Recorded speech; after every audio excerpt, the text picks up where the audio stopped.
The Montana dirt tastes like copper and regret as Jack spits blood onto the ground.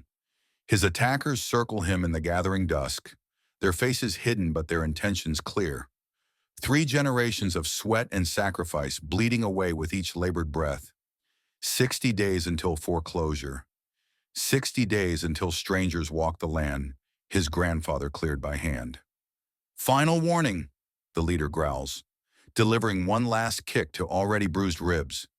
Pain flares white hot, but it's nothing compared to the agony of failure, of becoming the Reynolds who lost it all.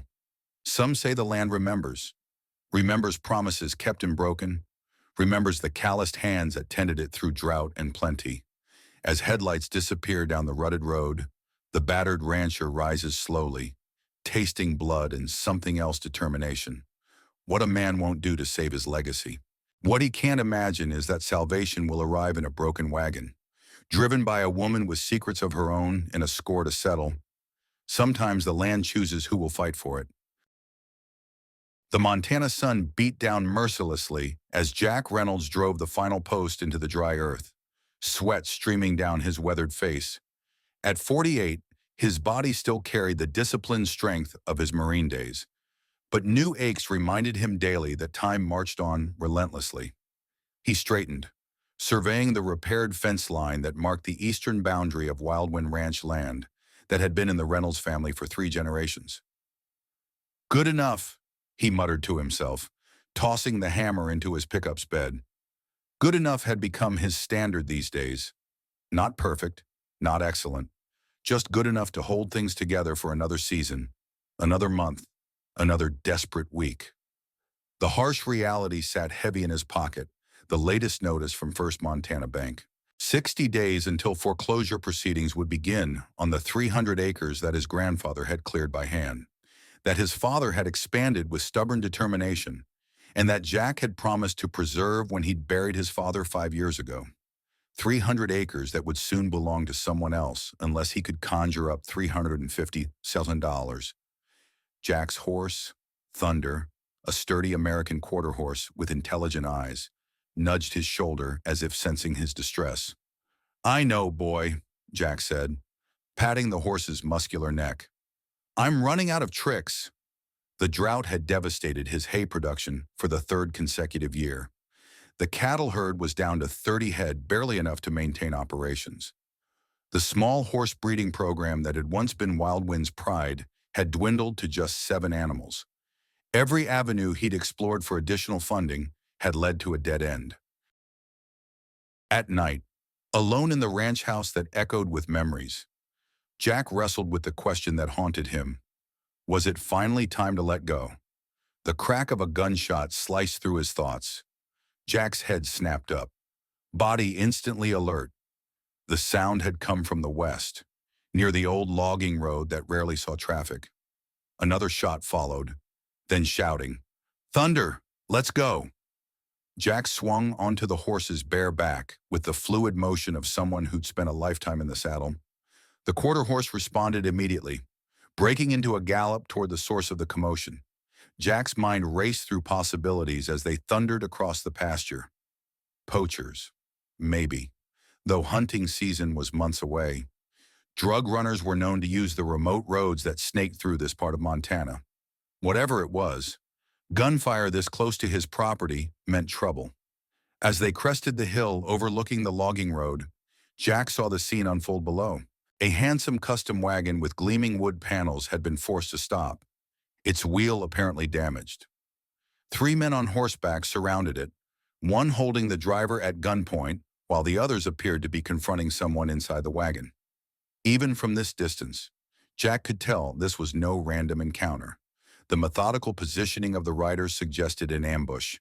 Without hesitation, he urged Thunder down the slope, his hand reaching for the rifle secured in the saddle scabbard, a habit from years of protecting his livestock from predators. "Hey!" Jack called out, his voice carrying the unmistakable authority of a man accustomed to command. "What's going on here?" The 3 men turned, startled by his approach. Up close, their appearance confirmed Jack's suspicions. These weren't locals. Their gear was too new, their manner too aggressive. The leader, a scar-faced man with cold eyes, kept his pistol trained on the wagon's driver while assessing Jack with a calculating gaze. "Private business. Rancher?" the man drawled. "Best ride on and forget what you saw." Jack's gaze shifted to the wagon. The driver, an older man in a professional uniform, sat rigid with tension, blood trickling from a cut on his forehead. From within the wagon, Jack caught a glimpse of a woman poised, elegant, and utterly furious. "This is my land you're on," Jack lied smoothly, knowing the road technically bordered his property. "And I don't recall inviting armed men to threaten travelers on it," the scarred man sneered. "Your land won't be yours much longer from what I hear. Reynolds, Wild Wind's days are numbered." The casual mention of his name and ranch sent a chill through Jack. This wasn't random. These men knew exactly who he was. Before he could process this, the man nearest the wagon made a sudden move, reaching for the door handle. In one fluid motion, Jack raised his rifle. "Step back," he commanded, his tone leaving no room for negotiation. Instead of complying, the man drew his weapon. Jack fired a warning shot into the ground near the man's horse, causing it to rear in panic.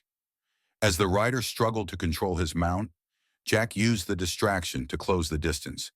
The leader swung his pistol toward Jack, but Thunder responded to the subtle pressure of Jack's legs, sidestepping with remarkable agility. Jack brought the rifle butt down hard on the leader's arm, sending the pistol flying.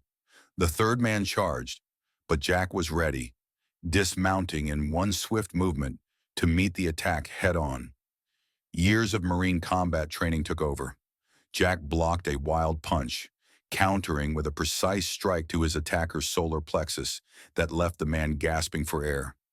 The second assailant had regained control of his horse and was circling back, drawing a knife from his boot.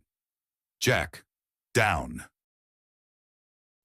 A woman's voice called from the wagon. Pure instinct made him drop to the ground as a shot rang out. The knife-wielding attacker cried out, clutching his shoulder as he fell from his horse. The scarred leader, recovered now, assessed the situation with cold calculation. "This isn't over, Reynolds," he spat, backing his horse away. "Tell your new friend she picked the wrong side." With a gesture to his companions, he retreated, the wounded men following hastily. Jack rose cautiously, dust coating his jeans, and approached the wagon.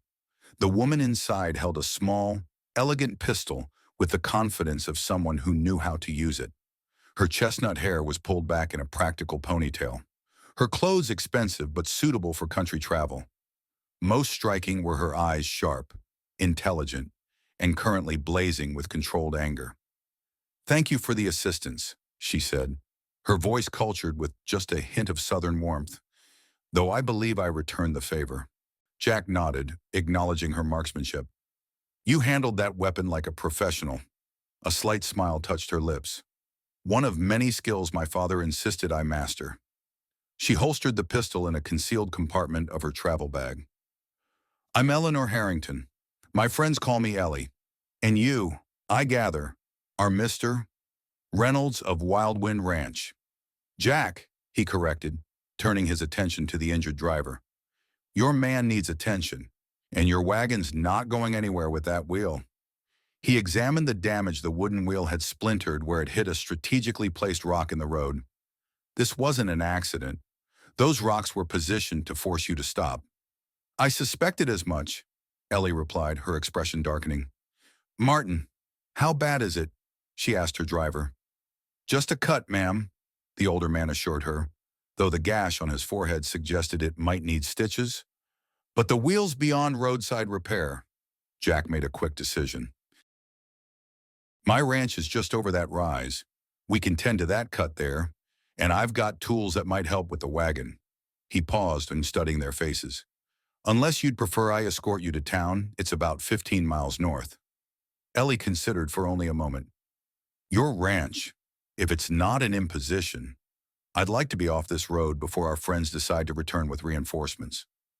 Jack nodded, appreciating her pragmatism. He helped Martin secure the horses, a magnificent pair of thoroughbreds that confirmed his initial impression that this was no ordinary traveler. As they made their way slowly toward Wildwind, Jack's mind returned to the scarred man's words. How did these strangers know about his financial troubles? And why would they specifically target Eleanor Harrington? The woman herself remained composed but vigilant during their short journey, her eyes constantly scanning their surroundings. Jack recognized the behavior.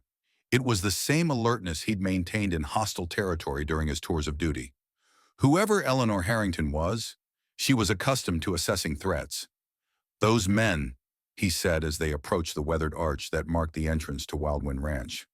They knew who I was, and they seemed to know you too. Ellie's expression revealed nothing. The hazards of traveling in certain circles, Mr. Reynolds. Some people take an unhealthy interest in one's movements. It wasn't an answer, but Jack didn't press. Everyone had their secrets, and he had enough problems without taking on someone else's. As they crested the final hill, Wildwind Ranch spread out before them, a sprawling property nestled against the backdrop of distant mountains. The main house, a substantial two-story structure of weathered wood and stone, stood proudly among several outbuildings. To the east, pastures stretched toward the horizon. To the west, a creek wound through a stand of pines. Despite its current financial troubles, the beauty of Wildwind was undeniable. Jack noticed Ellie studying the layout with an appraising eye, taking in the fenced paddocks, the barn complex, and the rolling terrain. "You have remarkable land here, Mr. Reynolds," she said, a note of genuine appreciation in her voice. "Jack," he reminded her, "and yes, it's special. Been in my family for 3 generations." He didn't add that it might not make it to a 4th. After settling Martin in the kitchen with a first aid kit and ensuring the thoroughbreds were comfortable in a paddock near the barn, Jack led Ellie to his workshop to examine the damaged wheel. The spacious outbuilding was organized with military precision tools hung in designated places, equipment parts neatly categorized on shelves. "You're methodical," Ellie observed, watching as he assessed the splintered wheel. Jack shrugged. "Marines teach you to keep your gear in order. Habit stuck." He ran his fingers along the fractured wood. "This is high-quality craftsmanship. Custom-made, yes, by a wheelwright in Virginia. Family business. 5th generation." "Shame to see it damaged," Jack said. "The split follows the grain. Intentional weakening, I'd guess. Someone knew what they were doing." Ellie's expression hardened. "So not just a random robbery attempt?" "No." Jack moved to a corner of the workshop, rummaging through stored items. "I might have something that could work as a temporary replacement. My father never threw anything away." As he searched, he was acutely aware of Ellie exploring the workshop, her gaze lingering on the plans and sketches pinned to one wall, designs for an expanded training arena and stable complex that would never be built now. "You were planning expansions?" she asked. Jack pulled an old wagon wheel from beneath a tarp, avoiding her eyes. "That was before the drought. Before reality set in." Understanding flashed across her face, but she mercifully changed the subject. "You mentioned you were a Marine. 3 tours. Force recon." He carried the wheel to his workbench. "Came back when my father had his first stroke. Meant to be temporary, but," he gestured vaguely at the ranch around them, "but the land gets in your blood." Ellie finished for him. "I understand that." Something in her tone made Jack look up. For a moment, behind her composed exterior, he glimpsed genuine empathy. It disappeared quickly as she stepped forward to examine the replacement wheel. "Will this work?" she asked. "It's not a perfect match, but with some modifications, it should get you to town." Jack began gathering the tools he'd need. "I can have it ready by morning." "Morning?" Ellie frowned. "I was hoping we could be on our way sooner." Jack gestured toward the workshop window where dark clouds were gathering on the horizon. "Storms coming in. These Montana spring storms can get nasty fast. Roads will be mud within hours." He met her eyes directly. "Even if I could fix it quicker, I wouldn't advise traveling tonight. Not with those men potentially still around." Ellie assessed the approaching weather front with obvious frustration before nodding. "You're right, of course. If you're certain it's not an imposition, we'd be grateful for shelter tonight. No imposition, Jack assured her, though in truth, unexpected guests were the last thing he needed with his current situation. But his father's voice echoed in his memory. A Reynolds never turns away someone in need. Guest rooms are modest but clean, and I make a decent beef stew. A genuine smile briefly illuminated Ellie's face. Then we accept your hospitality, Jack Reynolds, and perhaps you'll let me compensate you for the repairs and lodging. We can discuss that tomorrow, he replied, turning his attention to the wheel. Some instinct told him that Eleanor Harrington was accustomed to solving problems with money. For reasons he couldn't quite articulate, Jack was determined not to be one of those problems. As he worked, he sensed her watching him, those intelligent eyes assessing more than just his repair skills. Jack had the distinct impression he was being evaluated, though for what purpose, he couldn't begin to guess. The storm arrived with dramatic suddenness just as Jack was finishing dinner preparations. Thunder cracked overhead as rain lashed against the windows of the ranch house. The wind howled around the eaves, a mournful sound that had always made the house seem lonelier to Jack. Tonight, however, the kitchen was filled with the aroma of simmering stew and the presence of unexpected companions. Martin, his head now properly bandaged, sat at the kitchen table regaling Jack with stories of roads traveled and adventures encountered. Ellie had excused herself to make a phone call, stepping onto the covered porch despite the storm's fury. Jack stirred the stew, half listening to Martin while watching Ellie through the window. Her posture had changed during the call, the casual elegance replaced by a commanding presence, even as rain swirled around her. She spoke with sharp, decisive gestures, clearly giving instructions rather than receiving them. When she ended the call and turned back toward the house, Jack quickly refocused on his cooking. "Smells wonderful," Ellie said as she re-entered, smoothing her damp hair. If she noticed his observation, she gave no indication. "I haven't had homemade stew in ages." "My mother's recipe," Jack replied, ladling the hearty mixture into bowls. "Secret ingredient is a touch of coffee." "Coffee?" Ellie raised an eyebrow, accepting the bowl with a grateful nod. "Unusual. Mom always said a little bitterness makes the sweet part sweeter." Jack set a basket of fresh baked bread on the table. "Like most things in life, I suppose." They ate in comfortable silence for a few minutes, the storm providing a dramatic backdrop to the cozy scene. Despite his financial worries, Jack found himself enjoying the simple pleasure of sharing a meal with others, something that had become rare in recent years. "This land," Ellie said eventually, breaking the silence. "How much of it is still actively worked?" The question seemed casual, but Jack sensed an underlying purpose. "About 200 acres for cattle and hay. The rest is either woodland or too rocky for cultivation." He hesitated, then added, "Used to lease another 100 acres to the north, but had to let that go last year. And horses, I noticed some quality stock in your paddocks." Jack's pride briefly overcame his caution. "Wild Wind was known for quarter horses once. My father had an eye for bloodlines. Built a solid breeding program." He stared into his stew. "We're down to just the core stock now. Because of the drought. Drought, rising costs, falling prices, take your pick." Jack reached for his water glass, wishing it contained something stronger. "Why the interest in my operation, Miss Harrington?" Ellie set down her spoon, meeting his gaze directly. "I'm a consultant for the equestrian industry. I evaluate properties and operations for potential investment or development." "Is that what brings you to this part of Montana?" Jack asked, skepticism evident in his tone. "Actually, yes," she replied smoothly. "I'm scouting locations for a client interested in establishing a training facility." Martin coughed slightly, drawing a quick glance from Ellie before she continued. "Your land caught my attention during preliminary research. The topography is ideal for certain types of training." Jack's hackles rose. "My land isn't for sale, Ms. Harrington, financial troubles notwithstanding." "I never suggested it was," Ellie countered, unruffled by his defensiveness. There are many forms of development that don't require change of ownership. Before Jack could respond, a tremendous crash of thunder shook the house, and the lights flickered once, twice, then died, plunging them into darkness. Perfect timing, Jack muttered, rising to retrieve the emergency lanterns he kept ready. As he moved through the familiar space, he heard Ellie's phone ring again. "Eleanor Harrington," she answered, her voice carrying in the darkness.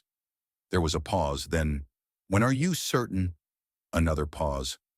"No, secure the documents first. I'll handle the rest tomorrow." The tension in her voice was unmistakable. Jack returned with lit lanterns, setting one on the table between them. In the golden glow, Ellie's face appeared troubled. All business now. "Problem?" he asked. "Nothing that can't wait until morning," she replied, though her expression suggested otherwise. "Your power outages frequent, common enough during storms. Generators should kick in for the essential systems." As if on cue, the hum of the backup generator vibrated through the house, restoring lights to the main rooms. Jack was about to suggest coffee when a new sound cut through the storm's rumble, the frantic barking of his cattle dog. Scout. Jack was on his feet instantly. Scout was too well trained to raise an alarm without cause. "Something's wrong," he said, already moving toward the mudroom where he kept his boots and coat. "What is it?" Ellie asked, rising as well. "Scout doesn't bark at nothing." Jack grabbed his rifle from the rack by the door. "Stay here, both of you." But Ellie was already pulling on her own coat. "Two sets of eyes are better than one," she said firmly. "Martin, stay with the house." Jack wanted to argue but recognized the determined set of her jaw. He handed her a powerful flashlight instead. "Stay close." They stepped out into the storm, the wind immediately whipping rain into their faces. Scout's barking led them toward the barn, his dark shape barely visible as he raced back and forth in front of the structure. "What's stored in there?" Ellie shouted over the wind. "Hey, feed! Equipment!" Jack called back. "And 7 horses, including your thoroughbreds." As they drew closer, Jack detected what had agitated Scout, the acrid smell of smoke, barely perceptible through the rain-soaked air. He broke into a run, Ellie keeping pace beside him. The interior of the barn was hazy with smoke, though no flames were immediately visible. Jack rushed to the stalls where the horses were beginning to panic, whinnying in distress. "The fire's in the back," Ellie called, her flashlight beam cutting through the smoke to illuminate a growing blaze near the hay storage. "The electrical panel." Jack cursed. If the fire reached the main hay store, the entire barn would go up in minutes. "Get the horses out," he shouted to Ellie, grabbing a fire extinguisher from the wall. Without hesitation, Ellie began opening stall doors, her movements efficient and confident. Jack battled the growing flames, but it was immediately clear that the extinguisher wouldn't be enough. "Jack, the sprinkler system," Ellie called over the panicked sounds of the horses. "Manual override by the main doors," he shouted back, continuing to fight the spreading fire. Ellie ran for the control panel, yanking the emergency lever. Water rained down from overhead sprinklers, but to Jack's horror, only half the system activated. The section over the equipment area remained dry as flames climbed higher. Systems compromised, Jack realized, abandoning the futile extinguisher. "Get those last horses out now." They worked in desperate tandem, leading frightened horses through smoke and confusion. Thunder, remarkably calm amid the chaos, helped herd the others toward safety. Jack's mind raced. The system had been inspected just 6 months ago. This was no coincidence, not after the attack on the road. As they led the final horse, one of Ellie's thoroughbreds, from the barn, a support beam weakened by the fire crashed down behind them, narrowly missing Ellie. Jack pulled her clear as burning debris scattered across the barn floor. Outside, rain continued to pour, providing some protection for the other structures. But it was clear the barn was lost. They could only secure the horses in the paddock and watch as the flames consumed the building, despite the storm's efforts to quench them. "I'm sorry about your barn," Ellie said softly, standing beside Jack as the roof collapsed in a shower of sparks. Jack's jaw clenched. This wasn't an accident. First the attack on your wagon. Now this. I agree. Ellie's voice had hardened. The timing is too convenient. Jack turned to her, rain streaming down his face. Those men knew who I was, and they knew about my financial situation. Now my barn burns the same night you arrive. His eyes narrowed. What aren't you telling me, Ms. Harrington? Ellie met his gaze unflinchingly. I have enemies, Mr. Reynolds. It appears you do too. Beyond that, I'm not at liberty to say more right now. Not at liberty? Jack's voice rose in disbelief. My livelihood is going up in flames, and you're talking about liberty. I understand your frustration. No, you don't. Jack cut her off. That barn isn't just a building. It's feed for the winter. It's equipment I can't replace. It's the last of my father's breeding records. His voice cracked slightly. It's one more nail in Wildwind's coffin. Ellie's expression softened. Jack, The sound of approaching vehicles interrupted her. Headlights cut through the rain as two trucks pulled into the ranch yard, followed by a fire engine. Neighbors, Jack realized. In rural Montana, word traveled fast, and help came without being called. The next hours passed in a blur of activity. The volunteer fire department battled to save what they could of the barn, while neighbors helped secure the horses and salvage equipment. Jack worked alongside them, the physical labor a welcome distraction from the questions swirling in his mind. Ellie proved surprisingly capable in the crisis, organizing the retrieval of salvageable items and caring for the frightened horses with expert hands. Jack observed her quiet authority as she directed volunteers and calmed animals. This was no ordinary consultant. It was nearly dawn when the last of the neighbors departed, leaving promises of help for rebuilding. The rain had finally stopped, and a ghostly mist rose from the smoldering ruins of the barn. Jack, exhausted beyond words, found Ellie sitting on the porch steps, equally drained but still somehow composed. The fire chief says it was definitely arson, he said, lowering himself beside her. Accelerant used at multiple points, and the sprinkler system was deliberately disabled. Ellie nodded grimly. I suspected as much. He's called the county sheriff. They'll want to talk to both of us. She tensed almost imperceptibly. Of course. Jack studied her profile in the growing dawn light. You know something about this, about who might be behind it. It wasn't a question, and Ellie didn't treat it as one. Instead, she seemed to come to a decision, reaching into her coat pocket to withdraw a worn magazine. She handed it to Jack without comment. Even in the dim light, Jack recognized the prestigious equestrian publication, and on its cover, unmistakably, was Eleanor Harrington, resplendent atop a magnificent horse, gold medal gleaming against her riding jacket. The headline read, Triple Gold Medalist Eleanor Harrington retires from competition to focus on training next generation. Hannah, Jack stared at the magazine, then at the woman beside him. The elegant rider from the cover and the mud-streaked, exhausted woman on his porch were undeniably the same person. Yet in person, without the professional lighting and formal attire, she seemed more human, more real. You're not just a consultant, he said finally. No, Ellie admitted. Though that part is true, I do consult on equestrian facilities. Why the deception? She sighed, running a hand through her disheveled hair. Experience has taught me that people behave differently when they know who I am. They see the medals, the media coverage, the connections, not the person. I wanted your unfiltered opinion of the land, of its potential. For what? Jack demanded, his patience worn thin by exhaustion and loss. For exactly what I said at Training Academy. Not for some nebulous client, but for myself. She turned to face him fully. I've been searching for the right location for 2 years, somewhere with varied terrain, good soil, appropriate facilities, or the potential for them. Jack laughed bitterly. And you thought a failing ranch on the verge of foreclosure fit the bill. I thought a property with 3 generations of horsemanship in its bones might be perfect, Ellie countered. What I didn't anticipate was that someone else might have their eye on the same land. Jack's laughter died. What do you mean? Those men who attacked us weren't random bandits. I believe they work for Wesley Chamberlain.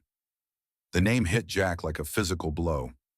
Wesley Chamberlain was the ruthless CEO of Ironclad Development, a corporation known for acquiring distressed properties and transforming them into luxury resorts. Rumors of shady tactics followed Chamberlain like shadows, though nothing had ever been proven. Chamberlain's been buying up ranches all through this valley, Jack said slowly. There's talk of a massive resort development. More than talk, Ellie confirmed. My sources indicate Ironclad has already secured most of the properties they need. Wildwind is one of the last pieces of the puzzle. Jack's mind raced. The bank foreclosure? You think Chamberlain's involved? It would fit his pattern, Ellie said carefully. Create financial pressure, then swoop in to rescue distressed owners with lowball offers. Bastard, Jack muttered, pieces falling into place. The denied loan extensions, the sudden increase in property taxes, the errors in his supply deliveries all could be explained if someone was deliberately applying pressure. So that's why you're here, he asked Ellie. To outbid Chamberlain? She shook her head. I didn't know about Chamberlain's interest until recently. My interest in this region is genuine, based on its suitability for what I want to build. She paused. But now that I understand the situation, I'd like to propose an alternative to both foreclosure and selling to Ironclad. I'm listening. To a partnership, Ellie said simply. You keep ownership of the land. I invest in developing an equestrian training facility on a portion of it.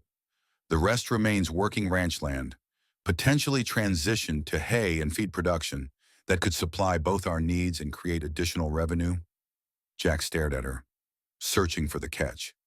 Why would you do that instead of just buying your own place outright? Because land with history, with generations of care and knowledge embedded in it, has something no amount of money can buy. Ellie's expression was earnest now. And because what I saw last night, the way you handled the crisis, the respect your neighbors showed you, your instinctive understanding of the animals confirmed what I suspected from our first meeting, you're the kind of partner I've been looking for. Jack, someone who understands that excellence isn't just about facilities or pedigrees, but about heart and heritage. Before Jack could respond, the crunch of tires on gravel announced a new arrival. A county sheriff's vehicle pulled into the yard, followed by a plain sedan. As they approached the porch, Jack recognized Sheriff Dan Hollister, a man he'd known since high school. The other man, however, was a stranger, tall, distinguished, with an air of quiet authority. Jack, the sheriff greeted him with a grim nod. Heard about the fire. Damned shame. Dan, Jack acknowledged, rising stiffly from the steps. Thanks for coming out. The sheriff turned to Ellie with obvious recognition. Ms. Harrington, didn't expect to find you here. Sheriff Hollister, Ellie replied cordially. Unfortunately, I seem to be at the center of some unwelcome excitement. So it seems, the sheriff gestured to his companion. This is Agent Keller, FBI. He'd like to ask you both some questions. Jack's eyebrows rose. The FBI's presence elevated the situation beyond a simple case of arson. He glanced at Ellie, whose expression revealed nothing beyond appropriate concern. Of course, she said smoothly. Though I should mention that Jack and his neighbors have been fighting the fire all night. Perhaps questions could wait until after some rest. Agent Keller shook his head. I'm afraid this matter is time-sensitive. Miss Harrington, we have reason to believe last night's fire is connected to an ongoing federal investigation. Jack looked between the agent and Ellie, a suspicion forming. What kind of investigation? One involving Wesley Chamberlain and Ironclad Development, Keller replied, confirming Jack's growing intuition. Specifically, allegations of racketeering, fraud, and most recently, acts of intimidation and property destruction designed to force sales of targeted land. Ellie's posture changed subtly, a tightening of shoulders, a sharpening of focus. And you believe Wildwind Ranch is one of those targets? We know it is, the agent stated. What we don't know is why you're here. Ms. Harrington, your presence adds an unexpected variable to the situation. Jack turned to Ellie, the question hanging between them. She met his gaze briefly, then addressed the agent. My interest in this property is legitimate and completely separate from Chamberlain's, she said firmly. I'm exploring a potential business partnership with Mr. Reynolds related to equestrian training. Keller studied her with professional skepticism. A rather convenient coincidence. Not entirely, Sheriff Hollister interjected. Ms. Harrington has been researching properties throughout the county for months. My office assisted with some background checks on available parcels back in January. Jack looked at Ellie with renewed curiosity. She'd been investigating the area long before his financial situation had become desperate. Nevertheless, Agent Keller continued, your presence may have accelerated Chamberlain's timeline. Our intelligence suggests Ironclad was planning to wait for the formal foreclosure before moving on this property. The attack on your wagon and subsequent fire indicate they've abandoned subtlety, making them more dangerous, Jack concluded, and potentially more vulnerable, Keller agreed. Desperation leads to mistakes. As the conversation continued inside the house over much-needed coffee, Jack learned the extent of the FBI's investigation into Ironclad development. For over 2 years, they had been building a case against Wesley Chamberlain, documenting a pattern of fraudulent practices and increasingly aggressive tactics. We've identified several of Chamberlain's operatives, Keller explained, spreading photographs across the kitchen table. Jack immediately recognized the scarred man who had led the attack on Ellie's wagon. Thomas Reeves, former military contractor with a record of assault charges that mysteriously disappeared. He's Chamberlain's enforcement specialist. That's him, Jack confirmed. He knew my name, knew about my financial troubles. Keller nodded grimly. Chamberlain's operation is sophisticated. They typically insert people into local banks, tax offices, anywhere they can manipulate the financial pressure on target properties. So my loan extensions being denied, the tax reassessment, probably not coincidental, the agent confirmed. Jack felt a complicated mix of emotions, anger at being manipulated, relief that his failures weren't entirely of his own making, and a growing determination to fight back. What do you need from us? He asked. Cooperation, Keller replied simply. We're close to bringing charges, but we need more concrete evidence linking Chamberlain directly to these intimidation tactics. Most victims have been too frightened to testify. Or too defeated, Jack added, thinking of neighboring ranches that had sold under suspicious circumstances. Exactly, Keller agreed, which makes your situation unique. Mr. Reynolds, with Ms. Harrington's unexpected involvement, Chamberlain's operation has been forced into the open. The attack on a public figure of her stature changes the equation. Ellie, who had been quietly observing, leaned forward. You want to use us as bait, she stated. Not a question. Keller had the grace to look uncomfortable. I wouldn't put it that way. But that's what it amounts to, she pressed. You want Chamberlain to believe his intimidation is working, that Jack is considering selling in hopes he'll reveal himself more directly. It would accelerate our timeline considerably, the agent admitted, and put Jack at even greater risk, Ellie countered. His barn is already gone. What's next? His house, his livestock. We would provide protection, Sheriff Hollister assured them, discreet but effective. Jack considered the proposal, weighing the risks against the satisfaction of helping bring down the man who had contributed to his current predicament. But something still nagged at him. You seem to have a personal stake in this, Ms. Harrington, he observed. Beyond your interest in my land. Ellie exchanged a glance with Agent Keller, who nodded slightly. Eleanor Harrington isn't just cooperating with our investigation, Keller explained. She's been instrumental in initiating it. Jack looked to Ellie, who met his gaze with a mixture of determination and old pain. Chamberlain didn't start with Montana, she said quietly. 5 years ago, He used the same tactics in Virginia to acquire a significant portion of horse country, including, her voice faltered momentarily, including my family's breeding farm. My father fought the pressure until his heart gave out. After his death, I had no choice but to sell. I was traveling constantly with competitions then, couldn't manage the place alone. I'm sorry, Jack said, understanding now the empathy he'd glimpsed earlier when discussing his own father. When I retired from competition and began planning my training academy, I started hearing similar stories from across the country. Different development companies, different fronts, but the same methods and always leading back to Chamberlain. Her expression hardened. I've spent the last 2 years gathering evidence, connecting victims, and working with the FBI to build a case. And now the case has come to my doorstep, Jack concluded. I didn't know Chamberlain was targeting Wildwind when I first researched this area, Ellie insisted. That's not why I'm here. But now that I do know, I can't stand by and watch history repeat itself. Jack believed her. The passion in her voice, the genuine grief when speaking of her father, these couldn't be fabricated. But that left him with a difficult decision. If I agree to help with your investigation, he said to Keller, I want assurances, not just protection, but assistance with saving my ranch. Even if we bring down Chamberlain, I'm still facing foreclosure in less than 60 days.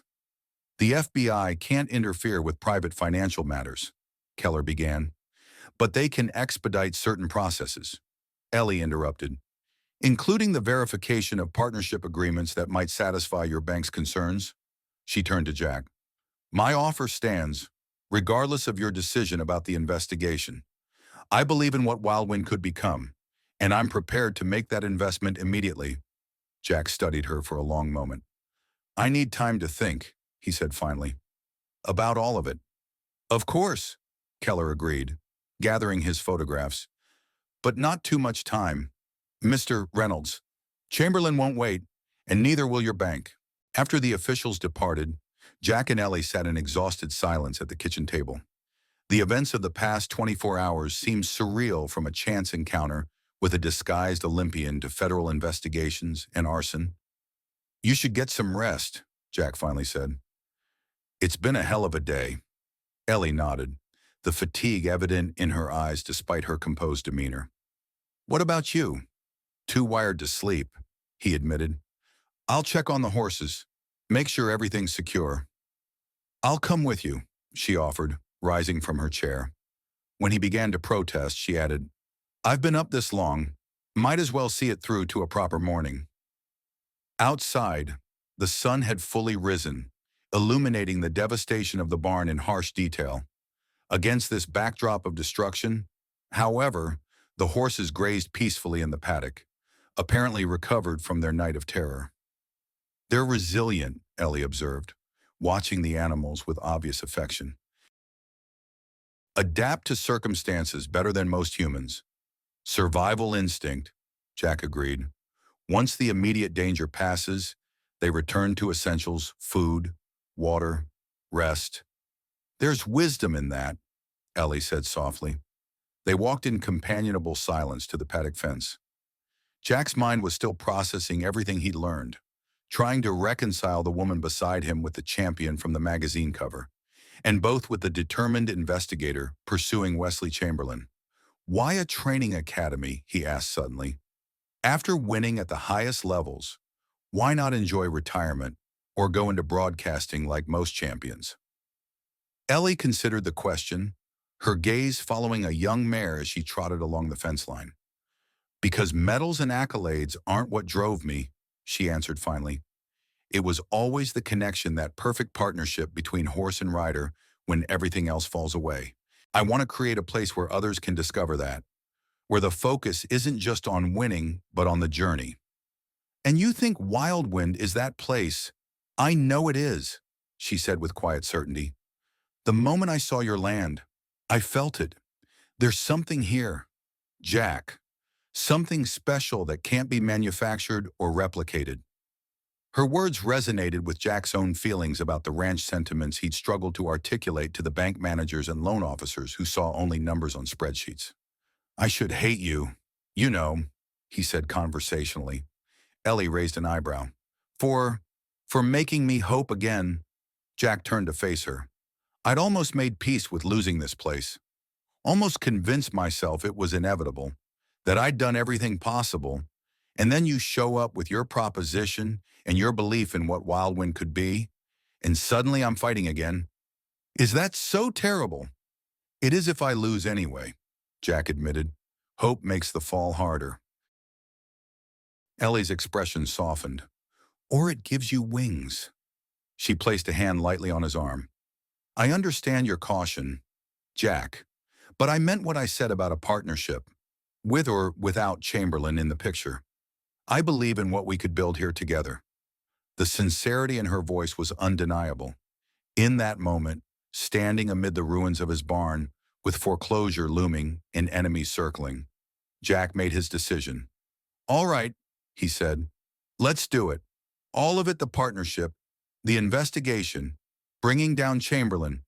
But we do it my way. A slow smile spread across Ellie's face. And what way is that? Exactly, the Marine way, Jack replied, a dangerous glint in his eye. We take the fight to them. Over the next week, Jack and Ellie developed a two-pronged strategy. On the surface, they began the formal process of establishing their business partnership, creating the documentation necessary to satisfy the bank's requirements for extending Jack's loan. Ellie's financial team moved with impressive efficiency, transferring funds for initial investment and drafting agreements that would protect both parties' interests. Beneath this legitimate business activity, however, they worked closely with Agent Keller to set a trap for Wesley Chamberlain. The plan was deceptively simple: let information leak that Jack was considering multiple offers for the ranch, including one from Ironclad Development. The implication that Jack might sell to a competitor would likely force Chamberlain to make direct contact rather than working through intermediaries. He'll want to negotiate personally, Ellie predicted during a strategy session with Keller. Chamberlain's ego won't allow him to lose a property he's targeted, especially not to me. Why especially not to you? Jack asked. A shadow crossed Ellie's face. Because I was the one who got away. After my father died and I sold our farm, Chamberlain approached me about becoming the face of his equestrian resorts, using my name and reputation to attract wealthy clients.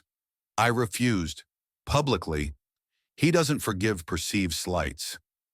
The personal dimension of the conflict explained much about Ellie's determination, but it also added risk. Chamberlain's vendetta against her might make him more reckless or more dangerous. As part of their cover, Jack and Ellie began working openly on plans for the training academy. They brought in architects to survey the property, met with county officials about permits, and began clearing debris from the burned barn. To any observer, it would appear that Wildwind Ranch was being transformed through legitimate investment. The response from the community was mixed. Some neighbors welcomed the economic boost the academy would bring to the struggling region. Others viewed the changes with suspicion, seeing them as the beginning of the end for traditional ranching in the valley. Jack found himself defending Ellie and their partnership at the local diner, the feed store, and even his own kitchen when friends stopped by. She's not buying me out, he explained repeatedly. This is a partnership. The ranch stays a working operation. Most were eventually convinced, especially when Jack began hiring local workers to help with the initial construction. In a region where jobs were scarce, the influx of work was a powerful argument. Through it all, Jack was surprised by how naturally he and Ellie fell into a working rhythm. Her expertise in equestrian facilities complemented his knowledge of the land. They disagreed often, Ellie's vision, sometimes clashing with Jack's practical concerns, but these disagreements inevitably led to better solutions than either would have developed alone. More surprising was the ease of their personal relationship. Despite their different backgrounds, they shared core values of respect for tradition balanced with innovation, a deep connection to the land, and an unwavering work ethic. In quiet evenings after long days of planning and building, they exchanged stories of their fathers, finding common ground in the legacies they had inherited and the responsibilities they carried. Then, 10 days after the fire, the trap was sprung. Jack received a call from his bank manager requesting an urgent meeting regarding his loan situation. When he arrived at the bank, he found not only the manager but also Wesley Chamberlain himself, impeccably dressed and radiating confident authority. "Mr. Reynolds," Chamberlain greeted him with practiced warmth. "I hope you don't mind my joining this discussion. I believe I may have a solution to your financial difficulties." Jack feigned surprise and concern. "Mr. Chamberlain, I wasn't aware Ironclad had an interest in my situation. We take a keen interest in the economic health of communities where we invest," Chamberlain replied smoothly. "And we've been developing quite a presence in this valley." The bank manager, clearly uncomfortable, excused himself to give them privacy. Once alone, Chamberlain's demeanor shifted subtly, the warmth receding, replaced by calculated assessment. "Let's speak frankly. Reynolds, your ranch is failing. The bank will foreclose in less than 50 days. I'm offering you a lifeline $400,000 for the property, well above market value given its condition. You walk away debt-free with a substantial sum to restart elsewhere." Jack pretended to consider the offer. "That's generous," he acknowledged. "But I've recently entered into preliminary discussions with another investor." Chamberlain's eyes narrowed. "Eleanor Harrington," he stated flatly. "Yes, I'm aware of her sudden interest in Wildwind. Then you know she's offering a partnership, not a buyout. I keep the land. We develop jointly." "A charming fantasy," Chamberlain dismissed with a wave of his manicured hand. "Ms. Harrington's equestrian academies are passion projects, not sustainable businesses. Within 3 years, you'll be facing the same financial problems, but with your land encumbered by facilities you can't maintain." The assessment was precisely calculated to target Jack's deepest fears about the partnership. Had he not spent the past week working closely with Ellie and her financial team, seeing the detailed projections and thoughtful planning, the argument might have resonated. "I appreciate your concern," Jack said carefully, "but I'm inclined to pursue the partnership option." Chamberlain's expression hardened. "That would be a mistake, Reynolds, one you might not have the luxury of correcting." The threat was thinly veiled. "My offer stands for 48 hours.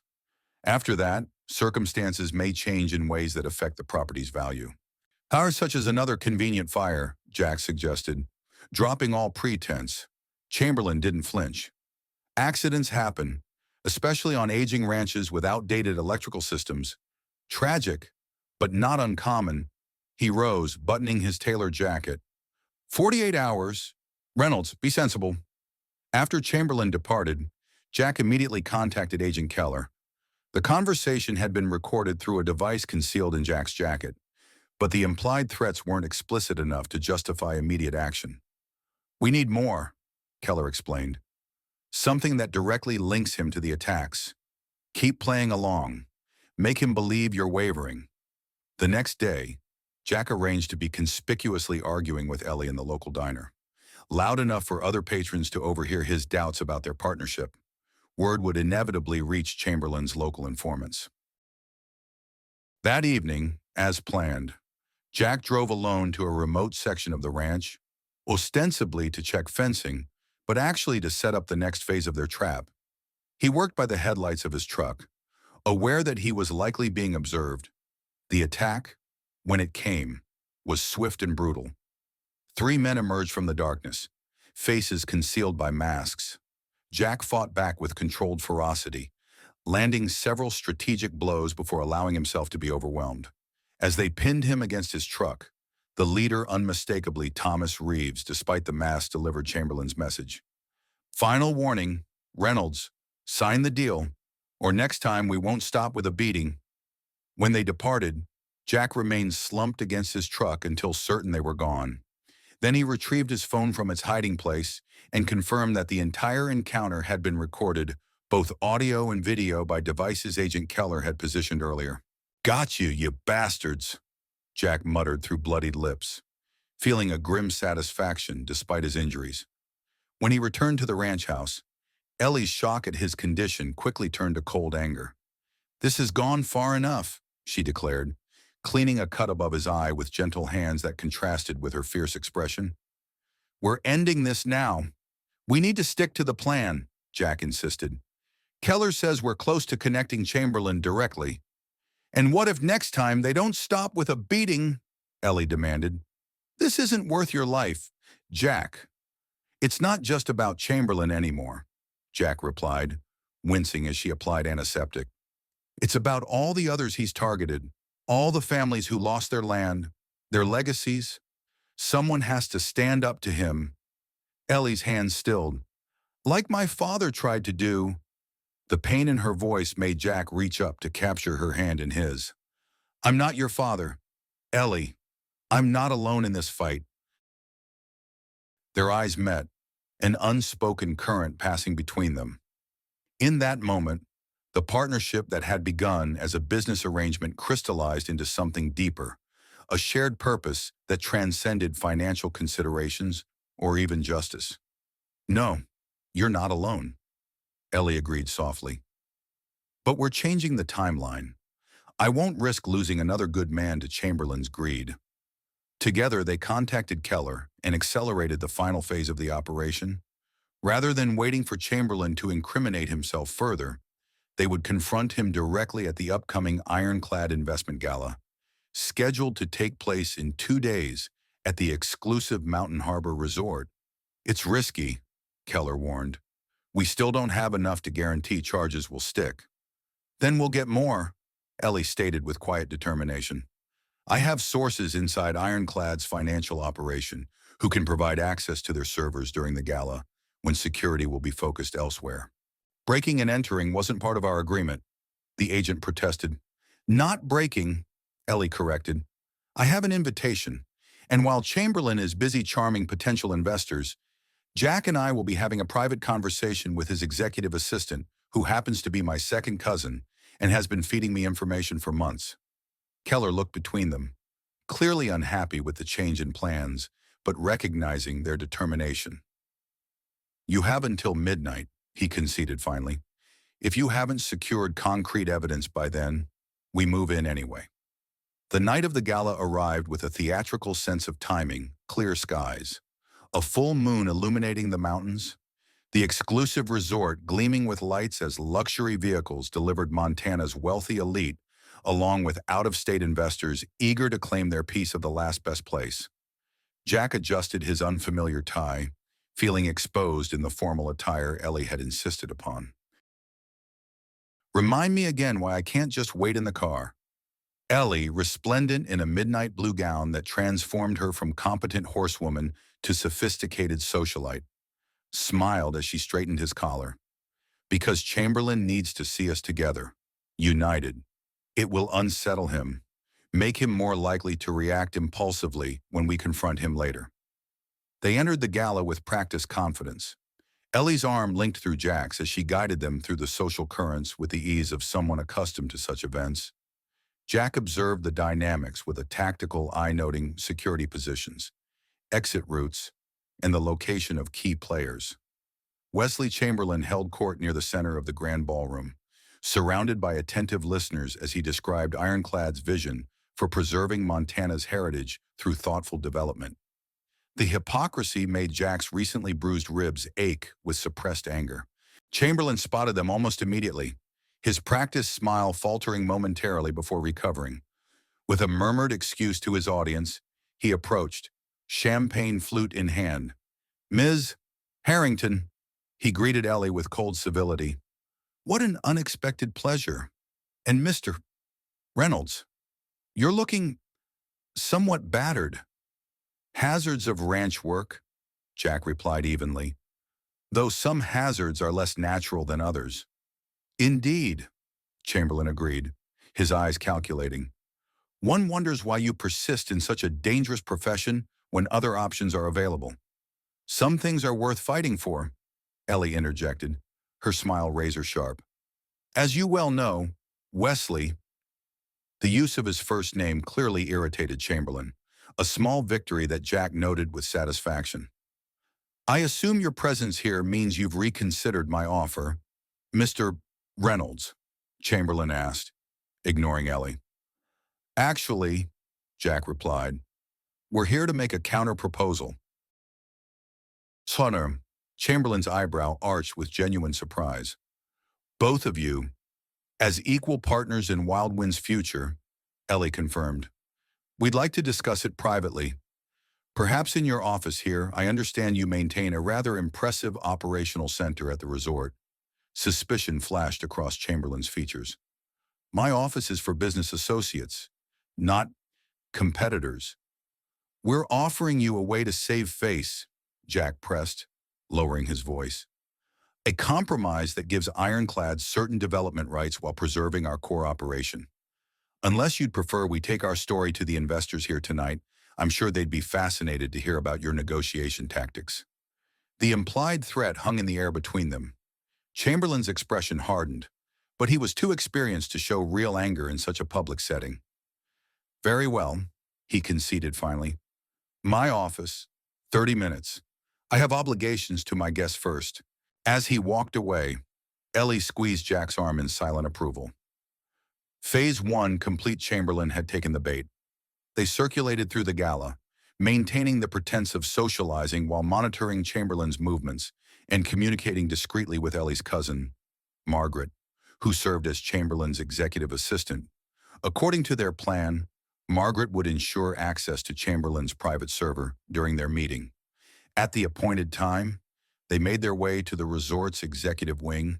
Chamberlain was waiting in a luxuriously appointed office, the spectacular mountain view through floor-to-ceiling windows suggesting ownership of the landscape itself. I'll be brief, Chamberlain began without preamble. Whatever game you're playing, it ends tonight. Wildwind Ranch will be part of Ironclad's development, with or without your cooperation. Reynolds. That sounds remarkably like a threat, Jack observed calmly. You seem fond of those. It can be merely a statement of fact, Chamberlain replied. Business is business. Sentimentality about family land is a luxury you can no longer afford. Speaking of business, Ellie interjected, moving to examine a scale model of the proposed resort that dominated one corner of the office. Your investors might be interested to know that your development plans violate at least 7 environmental regulations and 2 tribal land agreements. Chamberlain dismissed this with a wave. Bureaucratic hurdles, easily navigated with the right incentives. Bribes, you mean, Jack translated. I prefer expedited approvals. Chamberlain corrected with a cold smile. But we're getting off topic. You mentioned a counter-proposal. Jack glanced at Ellie, who nodded slightly. According to their plan, Margaret should now be accessing the server from her workstation. Our proposal is simple, Jack said, drawing Chamberlain's attention. Withdraw your interest in Wildwind Ranch completely. Cease all harassment and intimidation tactics against property owners in the valley, and cooperate fully with federal authorities regarding your past activities. Chamberlain stared at him in disbelief before breaking into genuine laughter. That's not a proposal, Reynolds. That's a surrender demand. With appropriate incentives, Ellie added smoothly, such as our silence regarding certain documents we've obtained, financial records, communication logs, payment records to individuals like Thomas Reeves. The laughter died in Chamberlain's throat. You're bluffing, he said, but uncertainty had crept into his voice. Am I? Ellie withdrew a small drive from her evening purse. This contains enough evidence to launch investigations in 3 states. At minimum, it would freeze your assets during a lengthy legal process, spooking your investors and tanking Ironclad stock. Jack watched Chamberlain's composure crack further, a vein pulsing at his temple. Where did you get that? He demanded. You should vet your employees more carefully, Jack suggested. Some of them have consciences, others have grudges. Chamberlain's expression darkened as understanding dawned. Margaret, he spat, always thought she was too principled for this business. As if on cue, Jack's phone vibrated with a text, the signal that Margaret had successfully accessed the files they needed and transmitted them to Agent Keller. All they needed now was a confession from Chamberlain himself. It's over, Wesley, Ellie said quietly. The FBI has been building a case against you for 2 years. We've just provided the final pieces. You think I haven't dealt with federal investigations before? Chamberlain scoffed, but his confidence seemed forced now. My lawyers will tie this up for years. Meanwhile, Reynolds here will still lose his precious ranch. Akim. No, he won't, Ellie countered.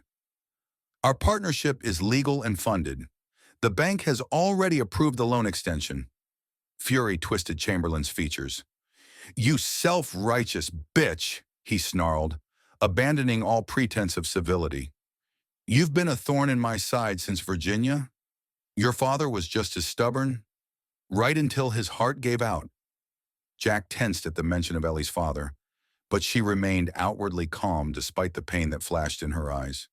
Yes, he was, she agreed. And I'm my father's daughter. He died for nothing, Chamberlain continued cruelly. I got his land anyway, just like I'll get Wildwind in the end. A few burned barns, a beating or two Reynolds will break eventually, or meet with an unfortunate accident. Rural Montana can be so dangerous. And there it was, the explicit threat they needed, spoken in Chamberlain's own voice. Jack knew the recording devices they wore had captured every word. I don't think so, Jack said, allowing his satisfaction to show. You just confessed to criminal conspiracy, assault, and arson, not to mention threatening my life. Comprehension dawned on Chamberlain's face, followed by a calculated reassessment. His hand moved toward his desk drawer. Don't, Jack warned, instantly alert. Whatever you're reaching for, it's not worth adding armed assault to your charges. Chamberlain froze, then slowly raised his hands. You're wearing wires, he stated flatly. Welcome to the 21st century, Ellie replied. Everything in this room has been recorded for the past 15 minutes. As if in response, the office door opened to admit Agent Keller, flanked by 2 additional FBI agents. Wesley Chamberlain, Keller announced formally. You're under arrest for conspiracy, racketeering, fraud, and criminal solicitation. What followed was a blur of activity, Chamberlain being read his rights. The arrival of additional law enforcement, the discreet removal of the CEO through a service entrance to avoid disrupting the gala. Throughout it all, Jack remained beside Ellie, their shared victory tempered by the knowledge that for her, this represented the conclusion of a 5-year journey for justice.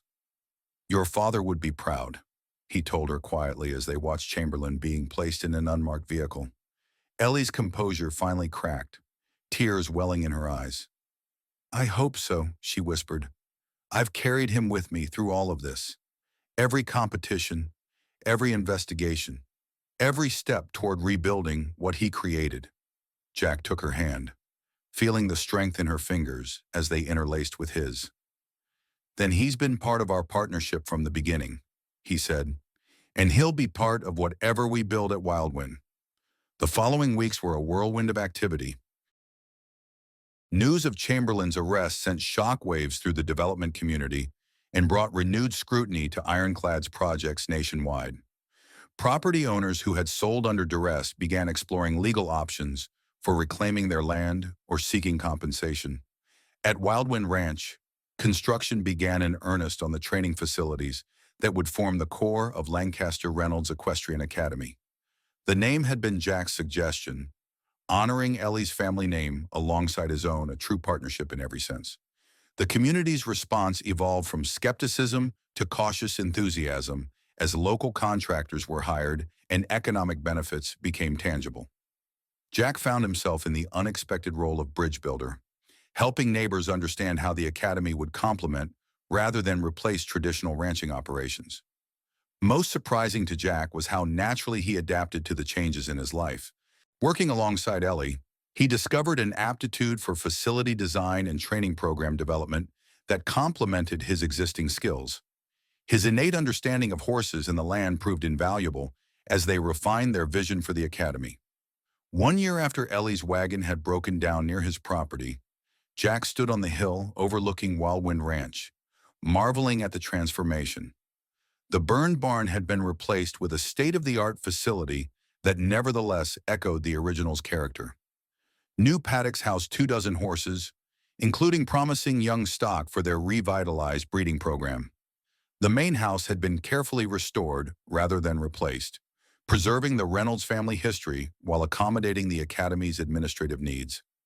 "Penny for your thoughts," Ellie said, joining him on the hillside. She was dressed casually in riding clothes, her hair pulled back in the practical ponytail he'd come to associate with their working relationship. "Just appreciating the view," Jack replied, "and thinking about how different things might have been if your wagon wheel hadn't broken that day." Ellie smiled, slipping her hand into his with the easy familiarity they'd developed. "I've been meaning to tell you something about that," she said, a mischievous glint in her eye. "What's that?"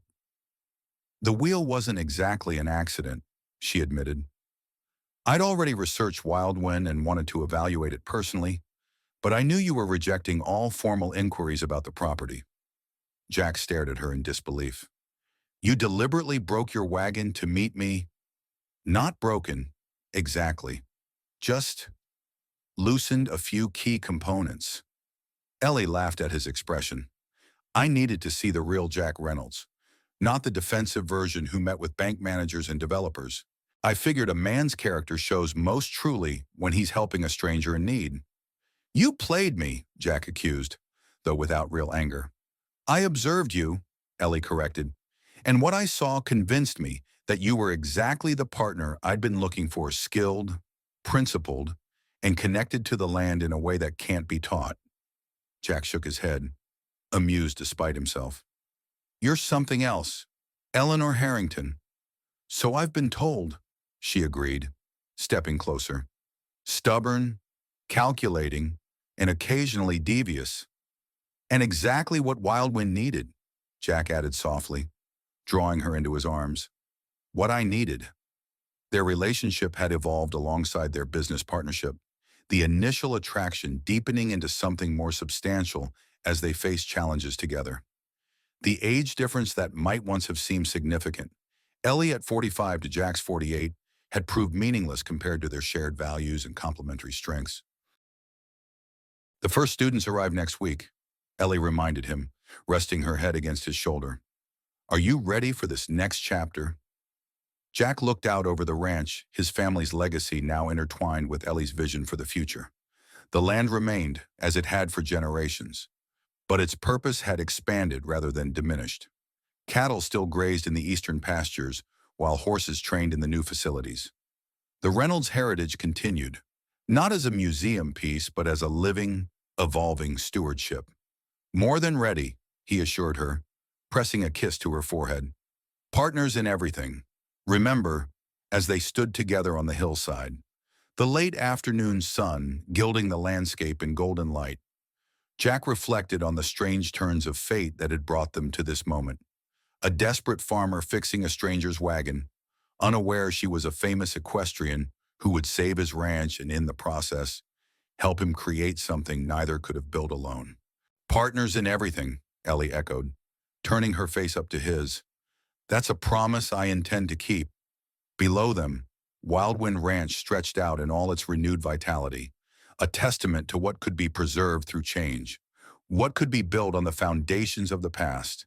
And as Jack sealed their promise with a kiss, he knew with absolute certainty that the best chapters of their story, both personal and professional, were just beginning.